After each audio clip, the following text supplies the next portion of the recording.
Соревнования по дрифту на льду прошли в Мирном. Гул и рев моторов, крутые заносы и заснеженная трасса привлекли массу зрителей. Мимо гонок, посвященных Международному женскому дню, не смогла пройти и наш корреспондент Марфирина Алексеева.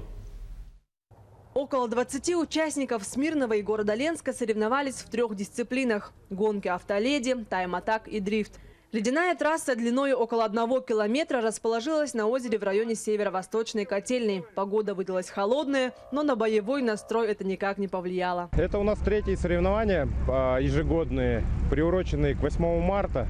Так у нас почему-то исторически сложилось уже, можно сказать. Хотелось внести что-то новое для наших жителей, для жительниц в первую очередь, чтобы разнообразить, уйти от рутины небольшой, требований к пилотам, в принципе, и только наличие действующих водительских прав.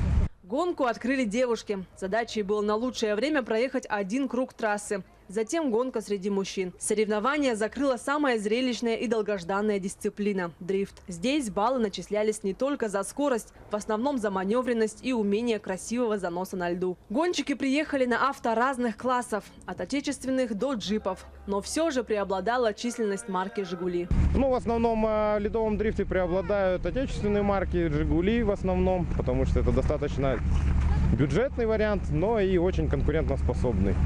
То есть иномаркам тяжело пока что им угнаться на льду за нашими «Жигулями». Поучаствовать, проявить себя в этих отличных соревнованиях. Я участвую уже 2-й год.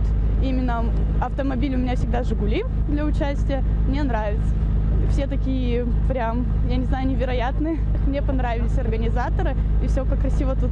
Организаторами соревнований выступает автомотоклуб «Баянай». Ежегодно между гонщиками ведется негласная борьба между мирнинскими и ленскими водителями. В этом году победу одержали мирнинцы. Марфирина Алексеева, Вадим Ларионов. Мирный.